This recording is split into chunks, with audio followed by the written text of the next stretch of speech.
I mean, hey, why not, right? I've made it no secret that I love retro games and I love platformers. I really find it interesting the whole lineage of platformer mascots that sort of came and went in the 90s and early 2000s. So when it was announced that the entire Aero the Acro-Bat saga of all franchises was getting revived with a bunch of ports to not just Switch, but all consoles, I mean, hell, why not? So we got 4 games here, all sold individually. I did receive codes for 3 of them, and then I purchased the last one to complete the collection, so thank you Ratalaika Games for some of those codes, I appreciate it. I really want to celebrate whenever random relics of the past get preserved with new releases, so today, indulge me as I go over the entire Aero the Acro-Bat series that became relevant again in 2024. That's crazy. We're gonna go over all the games individually, as well as their emulation efforts here, because it's honestly a lot stranger than it has any right to be. But one interesting little tidbit right off the bat is that while the original games, Aero 1, 2, and 0, all released on Super Nintendo and Genesis, these new ports are exclusively the Super Nintendo versions.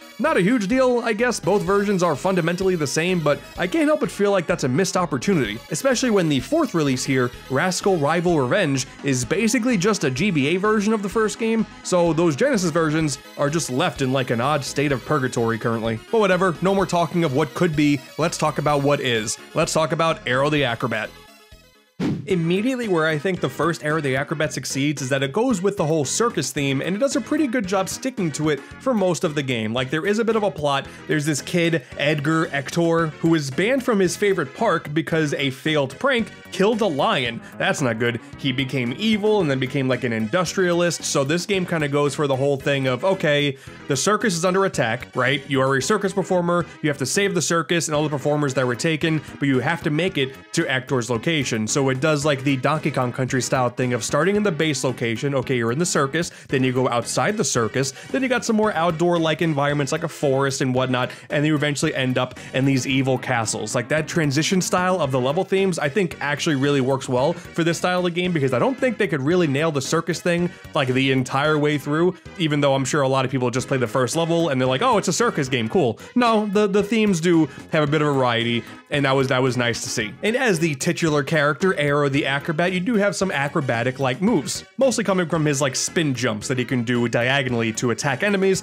and then to help out with platforming. But there's a lot of other things in the game that sort of work towards that idea. You got these things you can swing from, there are slide sections all over the place. Partway through, they start adding these like roller coaster areas, and those were kind of fun. There's this unicycle thing that you can ride on that's a little perilous, ooh, how scary. But overall, I do really enjoy how Aero plays in this. He does also have a projectile where he can shoot these stars out at enemies, but it never really feels all that functional. Like, for a game like this, I kind of just want to be able to move and platform briskly, you know, very acrobatically. Stopping and doing some combat, I'm not really a big fan of, so thankfully that's not mandatory. What's interesting about the stage progression as well is it's not all just a matter of going from point A to point B, because sometimes there are missions in the levels, and the only way you can complete the level is getting to the end after doing said thing. Like, okay, there's a bunch of these star platforms that you have to activate by jumping on them multiple times. Some levels say, okay, get all of them before you get to the end.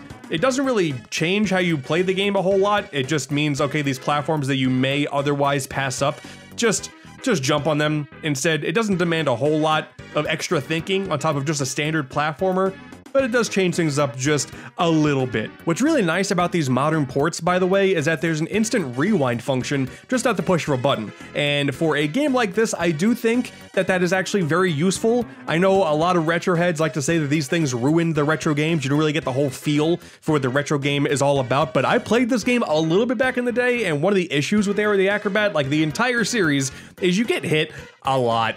Like, enemy placements and whatnot are pretty rough, especially for those roller coaster sections. It is so easy to just not see what you're doing, causing you to die a lot if you don't have save states or this rewind in mind. So, quite frankly, I'm totally fine with there being an in-game rewind. You know, it's optional if you want to use it and you want to like challenge yourself to do a perfectionist run.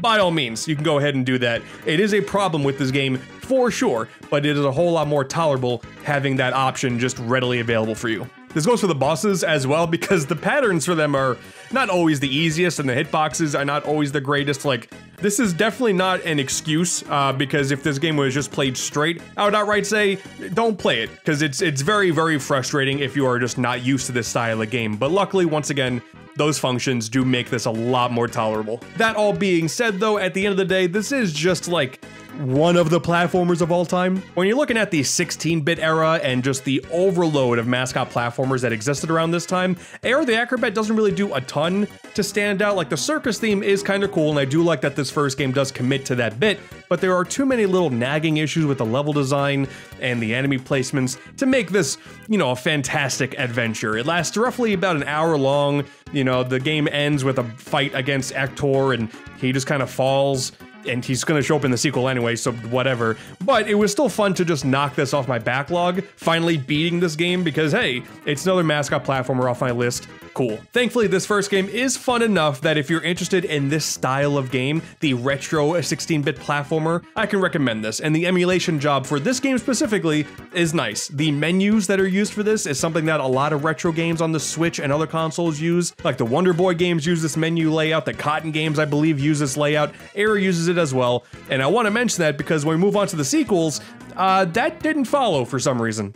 Then we move over to Aero the Acro-Bat 2, and the very quick and dirty review of this game coming right after the first game is that it really is just more of the same. There are minor changes here for sure, like there's no more objective structure for the stages. Every single stage is go from point A to point B now, which is fine. Once again, I kinda liked the mission structure, but that change alone, not that big of a deal. Aero plays almost exactly the same as he did before. However, he now has a complete downward spiral jump, which can attack enemies a lot easier than worrying about diagonals, so cool. I mean, I guess that's nicer. The animations are a little bit smoother too. Aero has a bit more of like a cockier walk cycle to him now. Neat. Otherwise, this really is just more of the same. The story is about Ector, like, he's not dying after falling down that tower, and you just gotta stop him again. He has a plan B, go and stop him again. Like, the major plot point in this one that's supposed to be driving you as a character to beat Ector once again is Batasha. I think Batasha is a terrifying looking creature. I'm not gonna lie to you.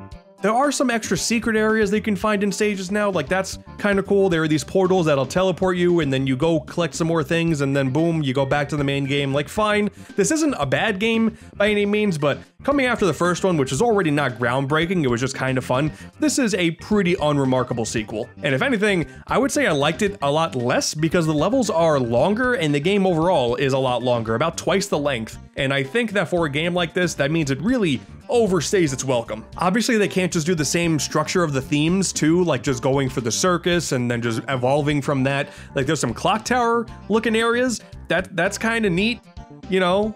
It's cool. The graphic stuff is still nice. That, you know, these games are made by Sunsoft. Sunsoft was always good with their graphical output, so the game looks nice, but just not as interesting to look at, in my opinion. The same issues still apply too, with enemies kind of popping up out of nowhere, so you take damage a lot more than you want to, and that's frustrating. Once again, the emulator functions do come in handy. However, to quickly pivot to the new ports of these games, the emulator is immediately different, and I think a whole lot less budget. And I just can't help but bring this up because even though this doesn't really have a whole bunch of bearings on the game itself, because you can still play the game, handle save station rewinds just fine, this emulator, just visually and on a user interface level, is way worse. Everything looks like it was made on a shoestring budget. The gallery images just look all bizarre, and when you boot them up, like they go in the top left corner and that just looks kind of weird. The sprite sheet viewer is just bizarre. It's functional for sure, but I'm confused about this change. Like it doesn't look good. Once again,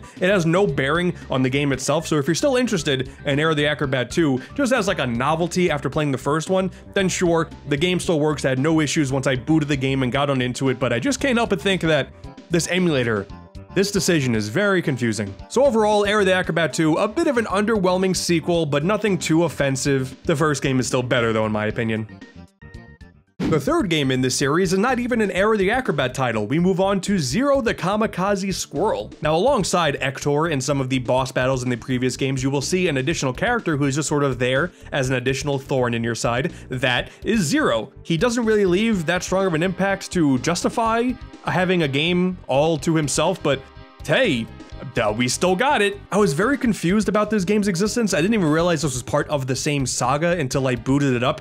And once that confusion subsided, after I started playing the game a little bit, I was like, okay, this decision was made for the best. Rather than taking the Aero character and just like continue on this train of not doing super great with him, and then you're getting diminishing returns with a third entry. Now we have a brand new character, which justifies newer theming. Obviously, we don't have like a circus theme we have to conform to. We can kind of do whatever we want now. We can change the play style a little bit, and Zero is a lot more fun to control. Has a cool little double jump. He can throw ninja stars. He has this flying ability, which is kind of cool. It's very tough to get used to at first, but basically you can do like this swoop move, which is cool, can help out with a little bit of platforming. But also, if you gain enough momentum, you can just go straight down, and then you can swoop all the way back up. The game does not properly explain this, and I feel like the first area that it tried to introduce this mechanic in, I had absolutely no idea what I was doing. But eventually I got it, and it started to feel good, and then this game started to click for me. Zero the Kamakazi Squirrel may be the best game in this saga. It just comes down to feeling like a little bit more of a badass character, the themes are a little bit more immersive, and the music is a little more hard-hitting with stronger bass, and there's overall just a lot more that you do with this character than you were doing with Aero in the past. Like, dude, the jet ski levels, that's kind of cool. Same issues still apply though, man. Like, these developers just continuously kept making level designs and enemy placements that can be very, very frustrating. Thankfully, as always with these games, the rewind function is like critical for a modern eye to enjoy these games to their fullest, in my opinion. What's interesting is that Aero doesn't even show up in this game whatsoever. The plot is about Zero gets a word from his girlfriend that this evil lumberjack, his name is Jacques Leschitz, is ruining their homeland forest, the Stony Forest, and he's trying to make counterfeit money from all the wood, and has also captured her father. That's very much not good. Hector shows up. Cool, but you kind of go, screw you, I'm gonna go on my own adventure. Fine, man. Cool. It's just bizarre that this is part of the Aero the Acro-Bat franchise and he is not in this game whatsoever. Okay, sure. I still don't really think that this game has a strong enough identity to make it be like, oh man, Zero, I love that character so much. It's just another pretty competently made platformer. So alongside the first Aero the Acro-Bat, I do think that both these games are worthwhile if you are interested in this style of game. The emulator still sucks though. Like, we still got the low budget emulator, and it just makes the inclusion of the emulator for the first Aero the Acro-Bat stick out a whole lot more. It's functional, but damn, it's hideous. The final release in this saga is Aero the Acro-Bat Rascal Rival Revenge for the Game Boy Advance. Many people know that the Game Boy Advance was home to many a 16-bit Sega Genesis and Super Nintendo port, and this game is no different. It is more or less just a port of Aero the Acro-Bat on the GBA. The music is a whole lot crunchier as expected, and we get some minor changes in there. Like, this is Aero the Acro-Bat 1, but he has the Aero the Acro-Bat 2 walk cycle. You know, that's neat. There really isn't much flourish to this version. Like, they had the opportunity to do some new things, maybe add some new levels, polish some up some more mechanics, but no, instead, what we have now is a brand new opening cutscene that's like this, it pans over a big old comic strip that explains the story of the first game, where you get to see Edgar Hector, like I said before, as a kid, going to his favorite circus, pulling off some pranks, and accidentally almost killing a lion. I feel like the story of the original game was he actually did it. Like, he actually did the job. So they changed that plot point to now he didn't do it. He just got close to doing it.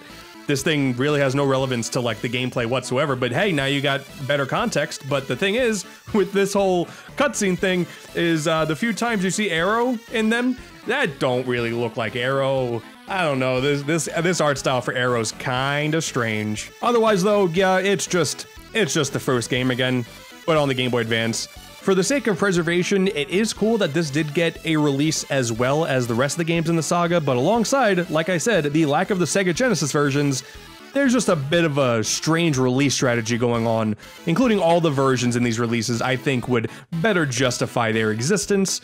As it stands though, having this game available to me now is a neat little novelty for sure, because I did enjoy the first game, so I enjoyed going through this game too. But we still got the atrocious emulator.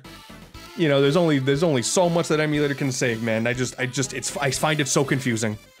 So at the end of the day, my verdict is I think Zero the Kamakazi Squirrel is the best of the bunch, but if you're interested in Aero the Acro-Bat himself, his origin story, the very first game, I believe is a worthwhile game, and if you enjoy it, then maybe look into playing 2 and Rascal Rival Revenge. Save those 2 for the last games you play in this saga, in my opinion. But as someone who has a pretty high tolerance for average to below or above average platformers, especially of the 16-bit era, with a little bit of prominence by having a character made by Sunsoft, Soft, one of the all-time classic studios from the 90s and 2000s, then sure, I still thought this was a worthwhile game, and now it is your decision to see if you want to give these games a shot as well. Thank you so much once again to Retalaika Games for providing all of these codes. I very much appreciate it. I enjoyed this little trip back to the past, and I'm excited to see what other random retro revivals come in the future, because I'm sure there is plenty more to come. Oh, and yeah, man, like, if you really feel like you can't justify going on an adventure to save Batasha, like, Jesus, man, that was a jump scare for me. I'm not gonna lie to you.